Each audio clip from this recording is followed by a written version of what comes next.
You're listening ad-free on Amazon Music. Monday, October 14th, 1985 was Columbus Day, and Steve Christensen was marking the holiday by chasing his 3 young sons around his big sunlit living room. His wife Terry stood next to the fireplace, smiling with a hand on her very pregnant belly, and every time Steve looked over at her, he couldn't believe how beautiful she looked. She was absolutely glowing. Steve stopped running around to catch his breath. He was only 31 years old, but everyone said he seemed older, and today he felt older too. He was tall and broad-shouldered with thick brown hair and an air of seriousness about him. Steve's number one goal in life was to provide for his family, and he'd worked hard so they could have their nice home here in Salt Lake City, Utah. As his boys crowded around him, still wanting to play, Steve suddenly felt a pang of guilt. He knew he had not been spending enough time with his family lately because he had been so consumed with work. But Steve didn't feel like he had any other options. 2 months ago, the financial consulting company that he had helped build had gone under, leaving Steve almost bankrupt. Now he was trying to launch a new consulting business with a friend, and he was working overtime basically every week to get this new company off the ground. Steve told his sons they could play for a few more minutes, and so they did, and then afterwards he stood up and he walked over to Terry to rub her shoulders. He knew she was exhausted from the pregnancy and that she didn't like him working all the time, but Steve also knew he and his wife could make it through hard times. Not only did they have each other, but they also had their faith in the Mormon Church. Steve was a bishop in the Church of Jesus Christ of Latter-day Saints, as the Mormons are officially known, and Terry was a devoted member. Literally half the population of Salt Lake City was Mormon, and Steve loved it. He and his growing family were surrounded by a big supportive community. But Steve's interest in Mormonism went well beyond his faith. He also collected historic Mormon artifacts like letters, books, and other documents that cataloged the church's past. Before his financial problems began, Steve used to buy and sell these 19th century antiques all the time. He'd even donated rare historical documents to the church. These days, though, he mostly helped arrange document sales for other people. He'd recently helped his friend Mark Hoffman, who was a professional antiques dealer, get a $185,000 USD loan to buy some early Mormon letters. Not only that, Steve had tracked down a lawyer whose client was interested in purchasing the letters from Mark at an even higher price. Steve, Mark, and the lawyer were going to meet tomorrow morning to make everything official. But Steve didn't want to think about business right now. He just wanted to enjoy this rare day off with his family. He kissed his wife's shoulder and went back to playing tag with his boys. The next morning, Steve's alarm went off at 7 a.m. He dragged himself out of bed, got ready for work, grabbed his briefcase, and headed to the kitchen. Terry was in there making waffles for the boys, and she asked if Steve wanted to sit down and eat, but he told her he didn't have time. He was just going to grab breakfast on his way to the office, and so he gave his wife and sons each a kiss before heading out the door. Steve drove his Jeep towards downtown Salt Lake City, stopping to buy a box of donuts and a couple of cans of ginger ale on the way. Then he parked his car outside a huge 8-story high-rise building called the Judge Building, where his office was located. The Judge Building was filled with other shops and offices, and even though it was only 8 a.m., there were already plenty of people milling around. Steve waved to some of the familiar faces as he strode toward the elevator. Steve took the elevator up to the 6th floor, and as he approached his office door, he noticed a cardboard box sitting on the ground. It sort of looked like a box that might contain a big cake, like a big square, and on top of this box, written in black marker, it just said, "To Steve Christensen." Steve balanced the 2 cans of ginger ale on top of the box of donuts, and then he carefully bent down and used his free hand to pick up this box. At that same moment, Steve's new business partner, Randy Rigby, was weaving through traffic trying to get downtown. Randy was about 10 minutes late for work, and he'd been trying to page Steve and let him know he was on the way. Steve was not answering. And as Randy approached the Judge Building, he was quite surprised to see all these fire trucks and police cars outside, parked everywhere with their lights flashing and sirens going off. People were gathered around the building, looking curious and concerned. Randy scanned the crowd for Steve, whose tall, broad frame was always easy to spot, but he couldn't see him anywhere.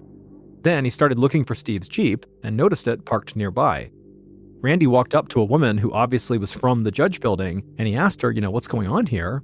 And she said the whole building had just been evacuated because of some emergency. She said she had no idea what this emergency was. Suddenly, Randy had an unsettling thought. What if Steve didn't know that he needed to get out of the building and he was still in there? Randy needed to make sure Steve was okay. So even though he could see police officers shooing people away from the main entrance, he decided to sneak in. Randy drove his car to the back entrance of the building and quietly slipped inside. He sprinted up 6 flights of stairs, burst into a long hallway, and looked at his and Steve's office door. Except there was no door. The entrance to their office was now a gaping hole framed by splintered wood and chunks of broken drywall. The hallway was littered with debris and coated in dust and ash. Randy's eyes looked to the floor, and he saw there were chunks of burned donuts and also 2 ginger ale cans that had been bust open. Then he saw his partner's mangled body lying amidst the wreckage. His business partner was so obviously dead that the emergency medical workers standing nearby weren't even trying to revive him. The scene was so horrible that Randy could barely process it. Staring at his lifeless friend, all he could think was, who's going to tell his wife? But then, a police officer grabbed Randy's arm and pulled him away from the area. He told Randy the building had been evacuated and he was not supposed to be here.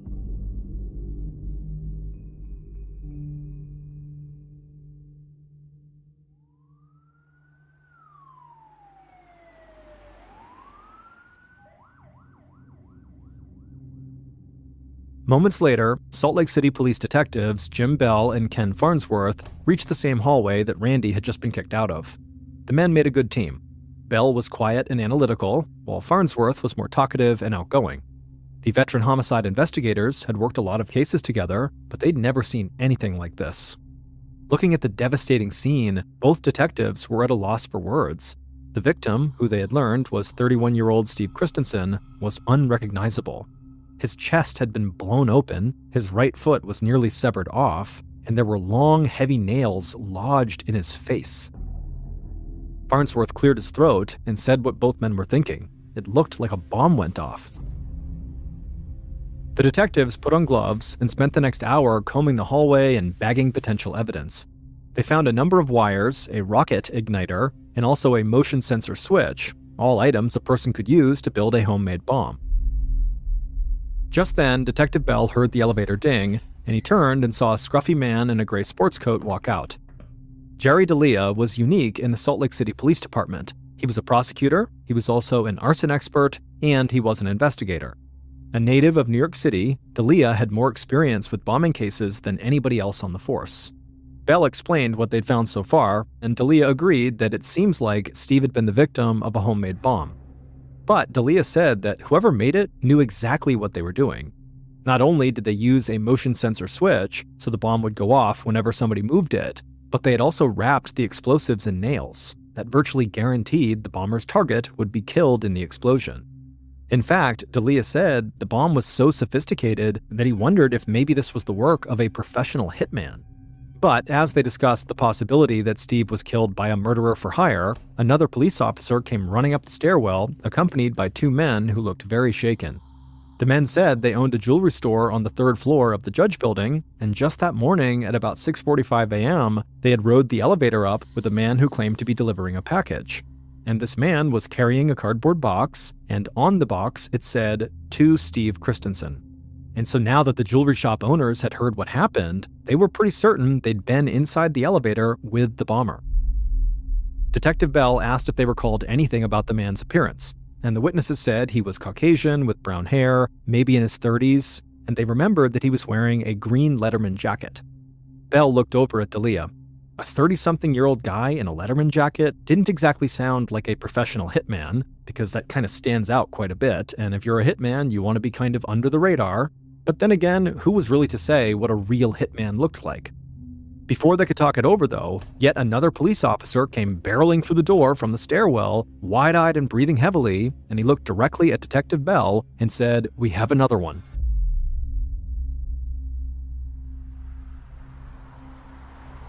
Shortly after 11 a.m., about 2 hours after this first explosion, Prosecutor D'Elia pulled up outside a home in the upscale Salt Lake City suburb of Holiday. He saw county sheriff's deputies, TV news reporters, and frightened neighbors crowded outside, all trying to make sense of the horrific scene. D'Elia parked his car, stepped out, and looked over at what was left of a nice brick house. An entire side of the garage had collapsed, and the carefully mowed yard was now covered with debris. D'Elia pushed through the crowd, and then he saw what everybody was staring at. There was a woman's body lying on the front porch. She had wavy gray hair, but her face was obscured by burns and soot, and her left arm had been blown off, and her abdomen had been ripped open. D'Elia didn't know this woman, but seeing her shattered body and destroyed home made him feel furious. Bombings were rare in Salt Lake City, and back-to-back bombings were basically unheard of. So D'Elia was quite certain that the same killer or killers were responsible for both. D'Elia approached one of the deputies who was already on scene and asked what they knew so far. The deputy told him that the victim's name was Kathleen Sheets. She was a 50-year-old schoolteacher and mother, and she was married to a financial consultant named Gary Sheets. Gary was the founder of that failed investment company where Steve Christensen used to work, and the men had a close professional relationship until about 2 months ago when their business went under. Then, the deputy showed D'Elia a piece of cardboard from the box that the bomb came in. There, in black marker on the cardboard, was Gary's name. Apparently, the deputy said, Gary was the bomb's intended target, not his wife. D'Elia thought this over. 2 partners whose business recently failed had both been targeted by devastating bombs within hours of each other. D'Elia wondered if someone who had lost money when Steve and Gary's company collapsed might be out for revenge. But D'Elia also thought it was possible that maybe Gary killed his former business partner and his wife and only wrote his name on the box as a diversion. Either way, D'Elia knew exactly who investigators needed to speak to next.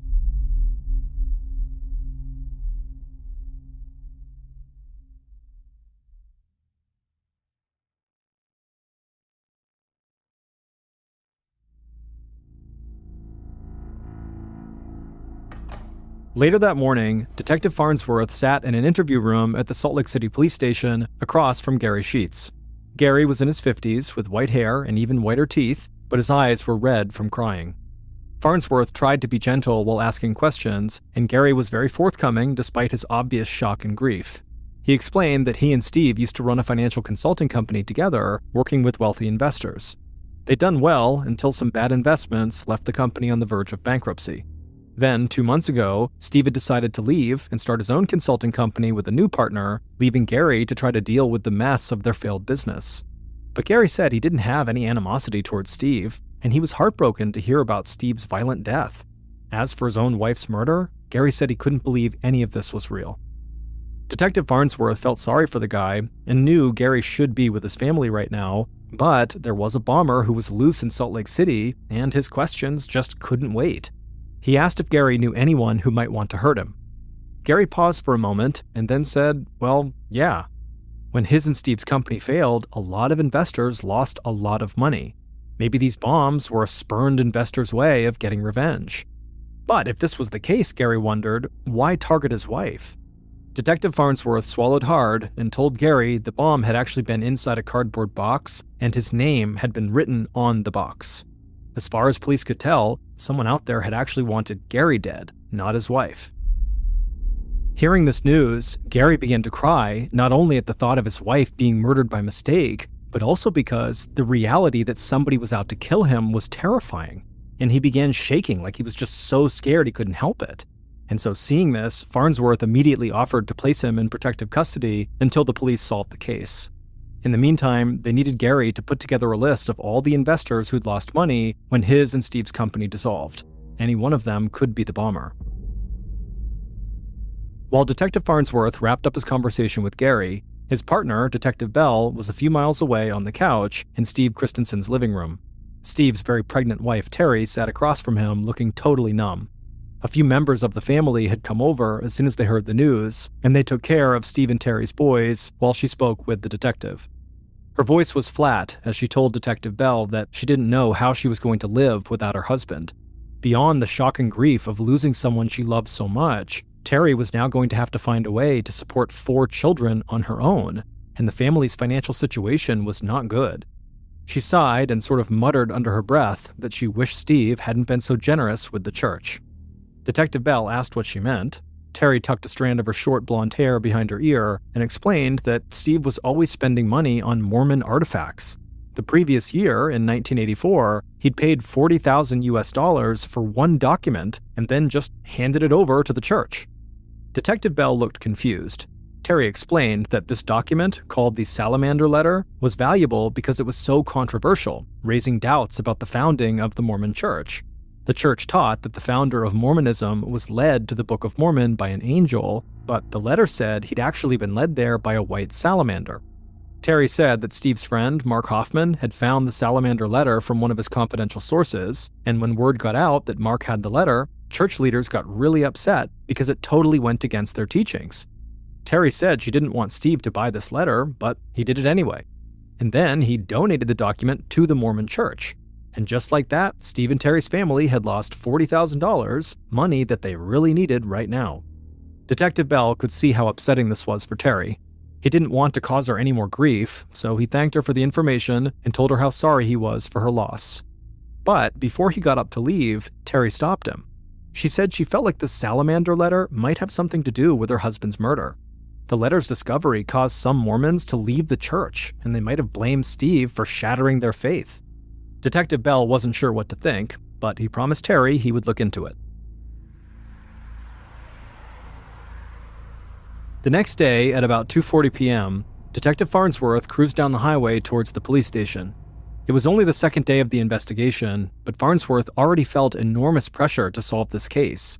People were scared, especially after a local reporter had received an anonymous call claiming there were 4 more bombs already planted all around Salt Lake City.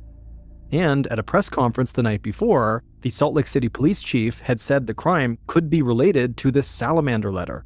And so, fearing that their affiliation with the Mormon church could make them the next victims, multiple prominent Mormons had taken their wives and kids into hiding. Detective Farnsworth pulled into the police station, but just as he turned off the ignition, he heard an emergency report on the police radio. The dispatcher said all available police needed to head to an address near Main Street in downtown Salt Lake City. Just as the public feared, the bomber had struck a third time. Minutes later, Detective Farnsworth skidded to a stop near a blue Toyota sports car that was still smoldering. A firefighter sprayed water onto the smoking vehicle, and Farnsworth could hear the siren of an approaching ambulance just a few blocks away. Farnsworth jumped out of his car and saw that the entire driver's side of the blue Toyota had been blown apart, and a few feet away, a Salt Lake City police officer was kneeling on the ground, cradling an injured man's head.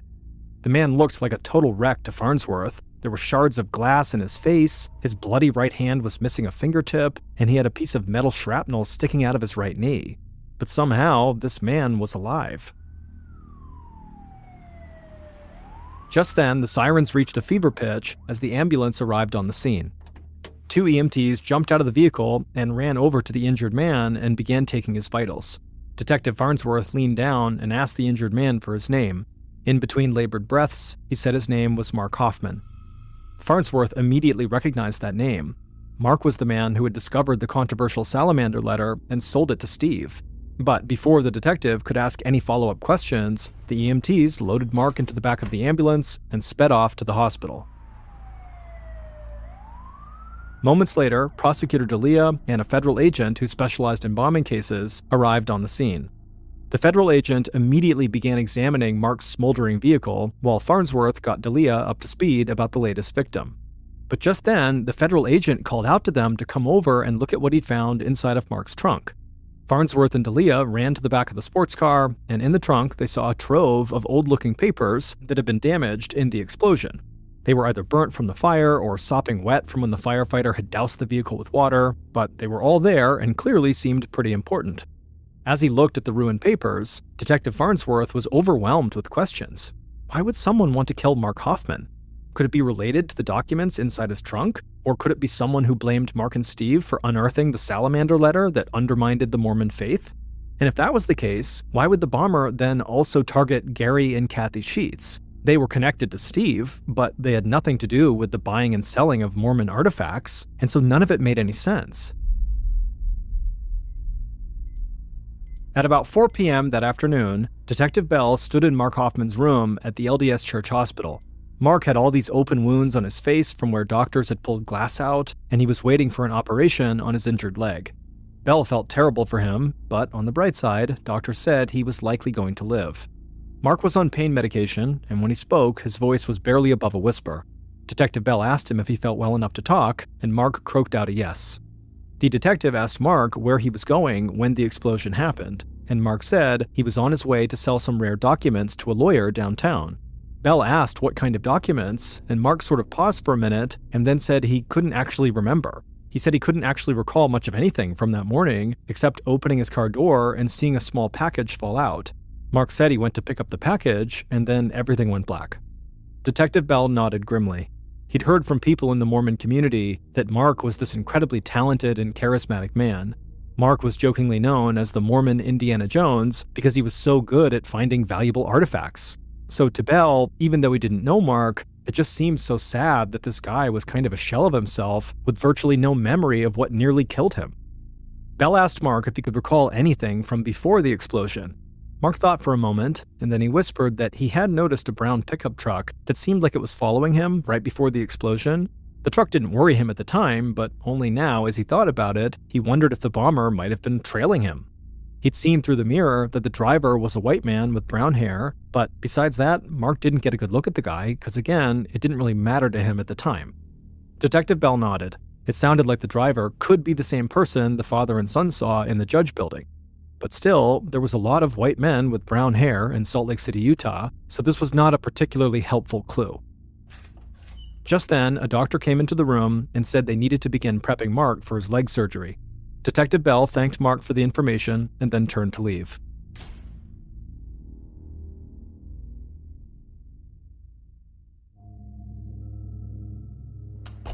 Two days later, on Friday, October 18th, Bell and Farnsworth sat inside of an interview room facing a man named Shannon Flynn.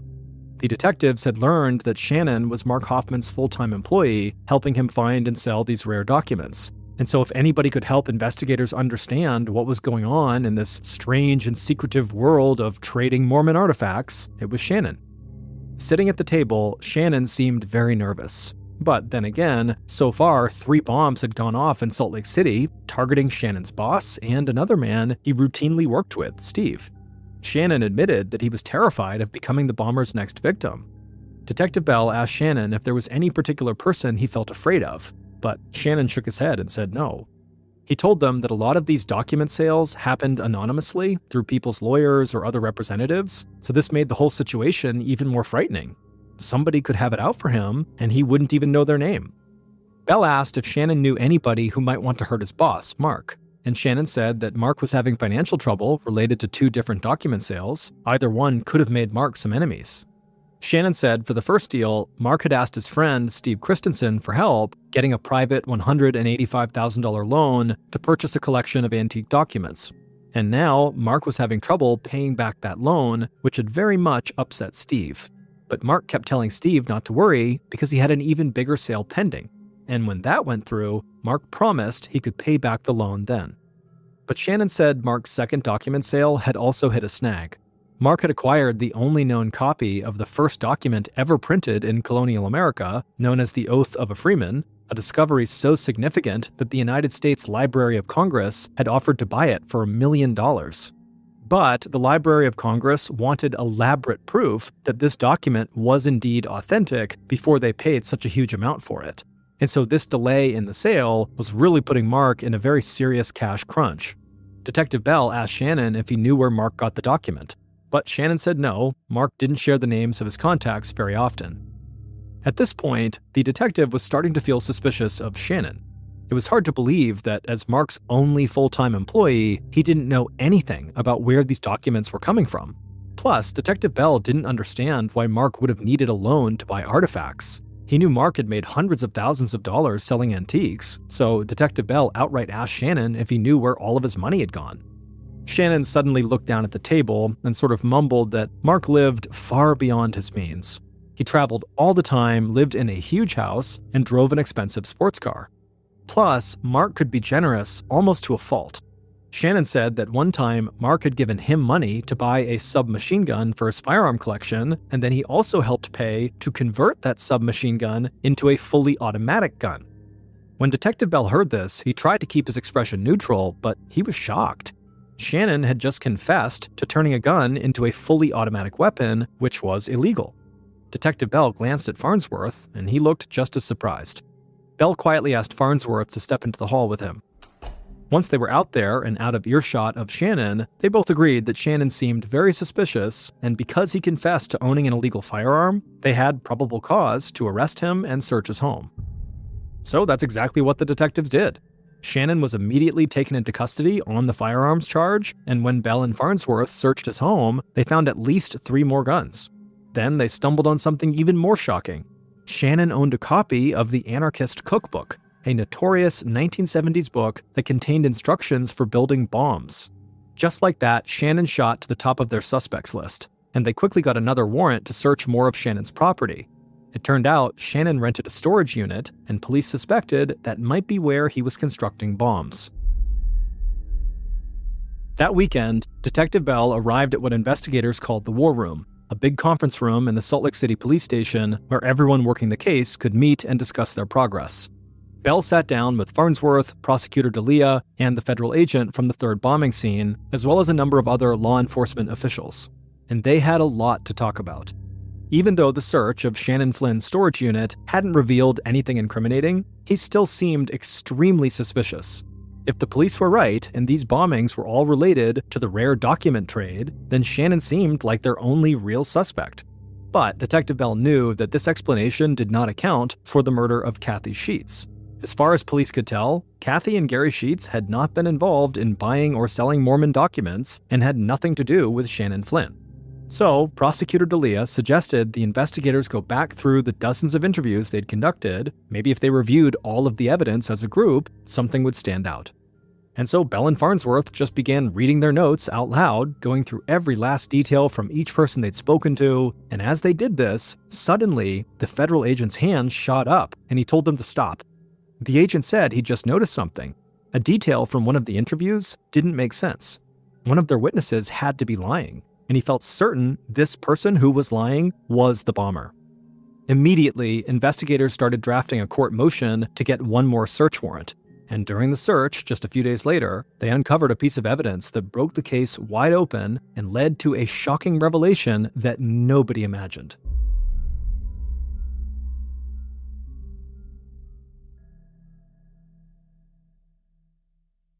Based on the evidence found during police searches, here is a reconstruction of what police believe happened during the Salt Lake City bombings of 1985.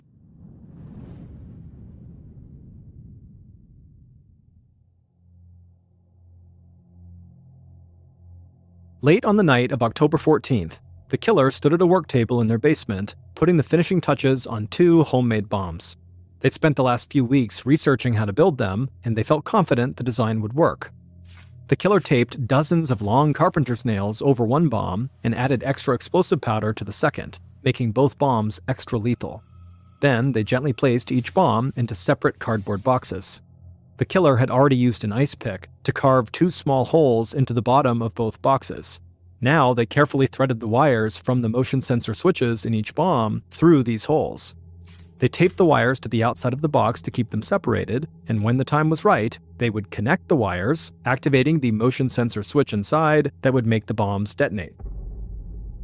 Satisfied, the killer turned the cardboard boxes back over and taped them closed. They then grabbed a black felt tip marker and wrote on the first box, "To Steve Christensen," and on the second box they wrote, "To Gary Sheets."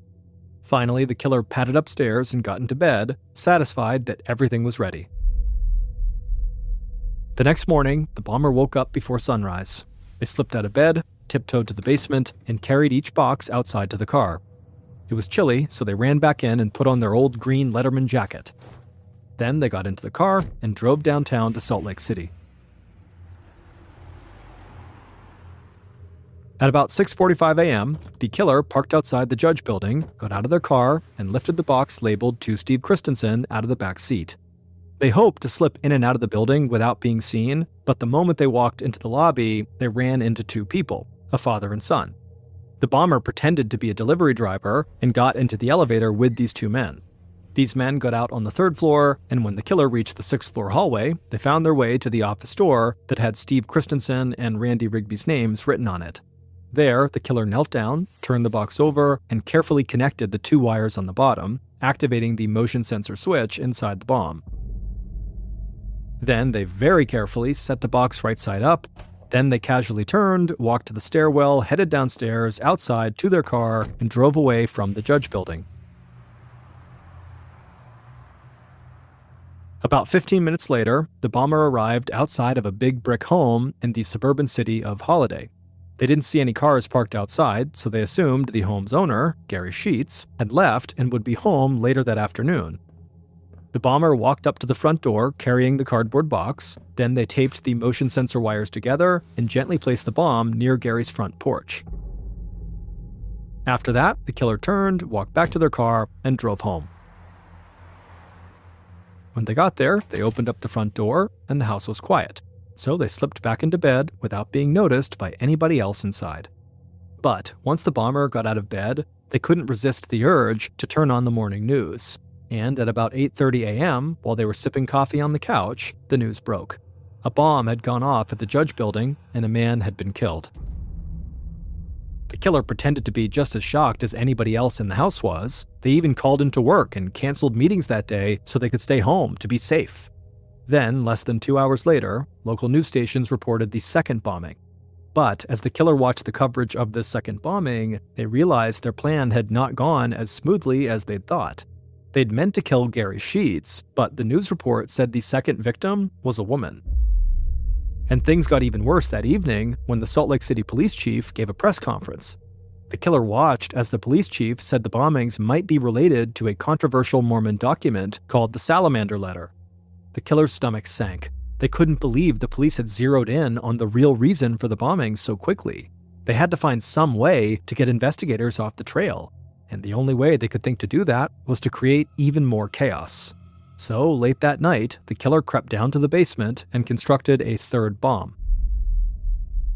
The next afternoon, on October 16th, the killer put the bomb in the passenger seat of their car and drove to a busy area downtown. They parked, got out, and then leaned back into the car to turn the bomb over in the passenger seat.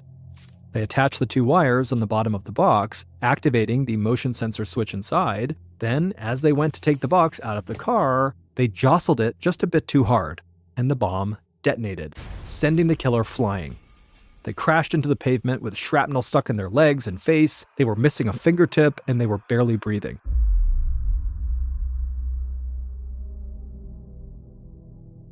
At about 4 p.m. on Wednesday, October 16th, when Detective Bell went to the hospital to interview Mark, he had a lot of questions about how the explosion happened. Mark said he opened his car door and a small package had fallen out, then exploded.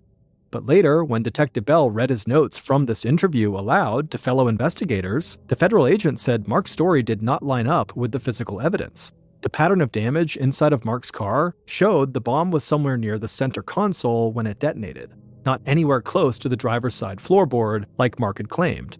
Now they had caught Mark in what looked like a lie. It was enough for the police to get a warrant to search his home, and there, shoved in the back of a closet, they found a green letterman jacket, just like the one the bomber wore. But that was far from the most damning evidence. Police also discovered 2 locked rooms in Mark's home, which his wife never entered. The rooms were filled with stacks of old-looking papers, inks, and chemicals. Detectives didn't know what to make of all this until they found a receipt from a local engraving company. The owner of the company told them that Mark had ordered a special engraving plate that would allow him to recreate a famous historical document called the Oath of a Freeman. The same document Mark was trying to sell as authentic to the Library of Congress for $1 million. The detectives soon put 2 and 2 together. Mark Hoffman did not have secret sources who provided him with rare and valuable artifacts. Instead, he'd been forging documents the entire time, which was why he wouldn't tell his employee, Shannon Flynn, where he was getting them from. As for why Mark did all this, money was his most obvious motive. He'd made hundreds of thousands of dollars by forging documents. But he also had another aim. He wanted to embarrass the Mormon church he'd grown up in. Although Mark pretended to be a devout Mormon, he'd stopped believing in the church's doctrines when he was a teenager. As an adult, he started forging papers that would undermine the church's history and shake other people's faith too. The Salamander Letter was totally fake, but it did embarrass church leaders by making it look like Mormonism was inspired by a salamander rather than an angel. And Mark's friend, Steve, had paid him $40,000 for it, believing it was real. Then, in the months leading up to the bombings, Mark had persuaded Steve to arrange a big $185,000 loan to buy a collection of Mormon letters that did not even exist. Mark took the money from Steve and squandered it on fancy vacations and a sports car, and then couldn't repay the loan. So, to get out of this financial hole, Mark forged a copy of the historic Oath of a Freeman that he planned to sell to the Library of Congress for $1 million. But after Mark gave this fake document to library officials to verify, weeks ticked by with no word from them, and he got nervous that experts had found a flaw in his forgery and his whole scheme would fall apart. And at the same time, Mark's friend, Steve, was getting very impatient with Mark for not repaying his $185,000 overdue loan. And so at this point, Mark decided his only option was violence. He murdered Steve to get him off of his back, and then planted a bomb at Gary Sheets' house as a diversion. In reality, Mark didn't care whether Gary lived or died. He just wanted police to think that the bombings were all related to Steve and Gary's failed financial consulting business. And the plan almost worked until Mark made the mistake of setting off a bomb in his own car. He later claimed he did this on purpose in an attempt to commit suicide, but investigators believed Mark actually intended to use this bomb either to kill Shannon Flynn, who was talking to police about Mark's financial problems, or to cause such a scene in downtown Salt Lake City that it would throw the detectives off his trail. Officers arrested Mark Hoffman in January of 1986, and he quickly confessed to both the forgeries and the bombings, but he expressed no remorse for what he'd done. Mark then pleaded guilty in exchange for a life sentence rather than facing the death penalty.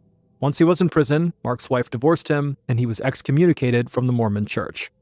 Mark later attempted suicide, but he would survive. However, he would permanently damage his right arm, ironically losing control of the hand he'd once used to commit his many forgeries.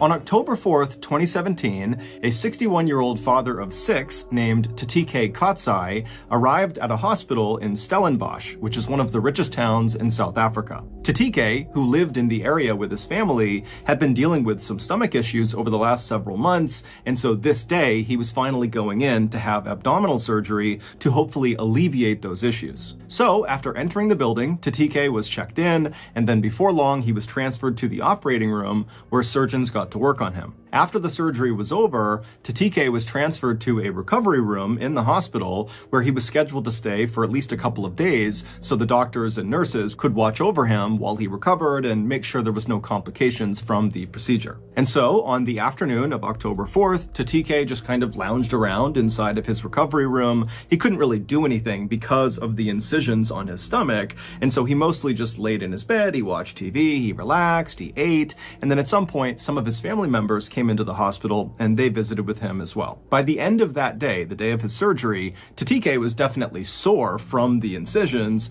but overall, he was in good spirits, and to the medical staff, it seemed very likely that his surgery was a success. Early the next morning, at around 5:15 a.m., one of the nurses in the hospital went to Tatike's room to check on him. And when she went inside, Tatike was awake, he was alert, he seemed totally normal. And so after a brief conversation, the nurse told Tatike that she was just going to get him some fresh linens to make up his bed. And so Tatike nodded a thank you to her, and then the nurse, she turned away from Tatike, who's in his bed. She stepped out of the one door in the room into the hallway. She grabbed fresh linens linens off of a cart, and then she turned back around and went back into Tatike's room, except now Tatike was not in his bed. So the nurse immediately thought, okay, well then Tatike must have gone into his bathroom because the door was shut. He must be in the bathroom. And so just kind of reflexively, the nurse walked over to Tatike's now empty bed and replaced the linens. And then when she was done, she just looked at the bathroom door inside of his room, expecting Tatike to come outside any minute. But after a couple of minutes passed and Tatike had still not come out of the bathroom, the nurse decided to go over and just knock. And so she walked over, she knocked on the bathroom door and just kind of called out, hey, is everything okay in there? But there was no answer. And so the nurse eventually just tried the handle, and when she saw it was open, she called out that she was coming inside. She opened up the bathroom door, and it was empty. And so the nurse, she whipped her head around and looked back out at the room where Tatike should have been. And she saw, he's not on the bed, he's not under the bed, he's not anywhere in this room. Where could he have possibly gone? And she's thinking to herself, the only door out of this room is into the hallway, the same door that she had used to go out and get the linens. And if somehow Tatike had ran out of that door in the few seconds that her back was turned from Tatike, she certainly would have heard him or seen him. Because again, she was right outside the door and only outside of his room for a couple of seconds. Not to mention the fact Tatike has major incisions on his stomach and could barely stand, let alone walk or run. And so totally baffled, this nurse ultimately left the room and went and told her superiors.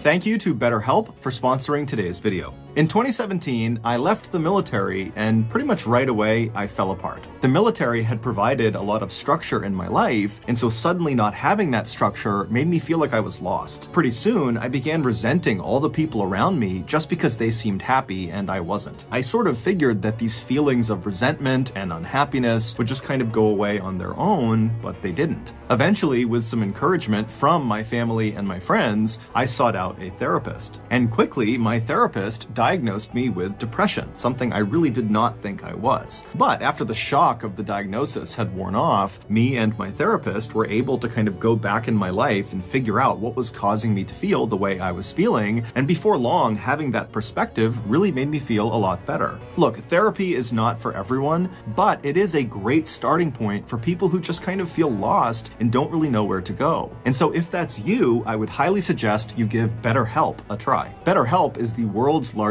therapy service, and it's 100% online. Get matched with a therapist after filling out a brief survey, and then you can communicate with your therapist however you feel comfortable, whether that's text messaging, phone call, video call, chat, whatever you want. You can also switch therapists at any time for free. Get 10% off your first month at betterhelp.com/MrBallen. I've also linked them in the description below.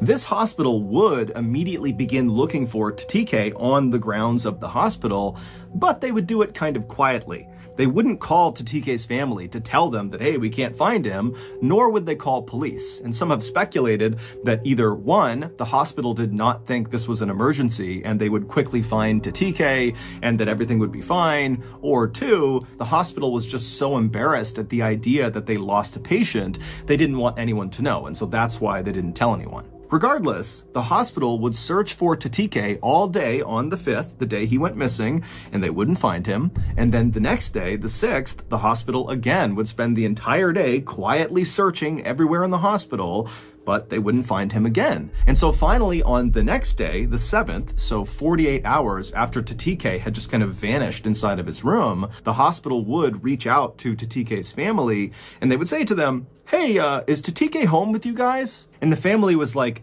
no, he's supposed to be with you. And so the hospital would say, well, he left 2 days ago, so we don't know where he is. And so Tatike's family is horrified, not only that they were totally left in the dark, but they would find out over the course of this conversation that the hospital had not even contacted the police yet.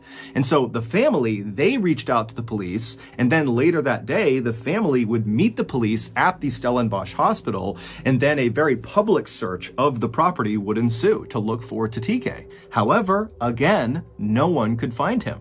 Authorities would continue to search both the hospital and also the neighboring area outside of the hospital over the next couple of days, but after they continued to find absolutely nothing, the search began to wind down, and so Tatike's devastated family was left with absolutely no idea what to think or what to do. Fast forward to October 20th, so 15 days after Tatike had gone missing. And on this day, the 20th, there was a construction crew at this hospital in Stellenbosch doing some renovations. And at some point on this day, one of the workers had to climb into the ceiling of one of the floors of this hospital. Now, the space above the ceiling is this tight, cramped space, almost like an attic. It's very big and wide. It's like the whole length of that floor. And really the only people that would ever go into the ceiling are construction workers or other authorized personnel that needed to do work. It's not a place that the public would ever go into. But when one of these workers went up into the ceiling, he had a headlamp on and he's kind of looking around. He's looking for what he needs to do up there. And at some point he turns his head and his light illuminates a person sitting in the corner far away from him, way up against the side in this tiny little attic space. And it would turn out it was Tatike, and he was deceased. The hospital had absolutely no clue how Tatike could have gotten up there. Not only is it obviously not a publicly accessible area, but the actual way to get up into the ceiling, the door that leads up into the ceiling, is very difficult to find. And even if Tatike found this entrance into the ceiling, it would have been nearly impossible for him to actually get into the ceiling. Because again, this guy has serious incisions on his stomach from the surgery he got. He could barely sit up. He couldn't really walk. So the idea of him climbing and pulling himself up into the ceiling just seems impossible. Then there was the very strange autopsy results. Now, the full report has not been made public, but Tatike's family had a consultation with the hospital after the autopsy was complete, and they would go to reporters and talk about what the hospital told them. And apparently, the hospital told the family that Tatike did not die from complications from his surgery, and they heavily insinuated that Tatike did not die from natural causes. Something happened to him, and the hospital had no idea what this something was, and that's what killed him. And the hospital also told the family that Tatike likely was dead before he went up into the ceiling. Meaning, someone or something killed Tatike, and then someone or something placed him in the ceiling. Again, this is just from the family going to reporters and talking about their discussion with the hospital. The hospital's only official statement has basically been that they have cooperated with the family and they don't really know what happened to Tatike. Now, of course, this is a very strange story, but it gets even weirder. On May 10th, 2019, so about a year and a half after Tatike was found deceased in the Stellenbosch hospital ceiling, a 53-year-old father of 4 named Sandile Sibiya arrived at another hospital in South Africa. It was in a city called Durban, which is considered to be one of the nicest and wealthiest places in South Africa, similar to Stellenbosch. Sandile was a builder, and he had been working on a house when he had fallen and broken his leg. Specifically, he broke his femur bone, the bone that runs from your hip down to your knee, the big single bone in your thigh. So just for reference, if you break your femur, you can't walk. So, with some assistance from friends and family, Sandile hobbled his way into this hospital in Durban, and he began to receive care. 2 days later, on May 17th, Sandile was still in the hospital, still recovering from this broken femur, when his cousin came to visit him. The cousin said Sandile seemed totally normal, and that during this visit, Sandile told the cousin that after the cousin left, Sandile was going to be transported from this hospital to another hospital nearby, where he was going to get an x-ray of his leg, as well as talk to another orthopedic surgeon. But apparently, after this cousin left from this visit, the doctors at the Durban hospital walked into Sandile's room to take him and transport him to this other hospital, and Sandile was not in his room. Now, this hospital in Durban was known for their very tight security, and so right away, their reaction was very different than the Stellenbosch hospital's reaction. This hospital immediately contacted authorities and said, "We are missing a patient," and they began a very public search of their hospital for Sandile. But they couldn't find him. On May 18th, so 6 days after Sandil disappeared, the hospital in Durban began to smell this horrible stench coming from one wing of their hospital. And so hospital workers would track the stench to a janitor's closet, and when they opened it up, they saw this black liquid dripping out of the ceiling, and the liquid was coming from Sandil's decomposing body that was located in the ceiling. Sandil's autopsy would be carried out very quickly. However, the results of that autopsy have never been made public, and Sandil's family has not commented on the results of this autopsy. As of today, all we know is that within a 2-year period, 2 seemingly ordinary South African men, who both could either not walk at all or who could barely walk because of their physical injuries, somehow snuck out of their hospital rooms totally undetected by staff and then wound up dead in the hospital ceiling. Some say the men really did somehow sneak out of their own accord and decided to go into the ceiling, and that's what happened. Others say both men were murdered and then placed into the ceiling, and still others think these 2 cases are the best examples of something called spontaneous teleportation, which is the hypothetical phenomenon where a human suddenly disappears and then almost instantaneously reappears in another location. But for now, there is no official explanation, so those are all just theories. And so it's up to you to decide what you believe.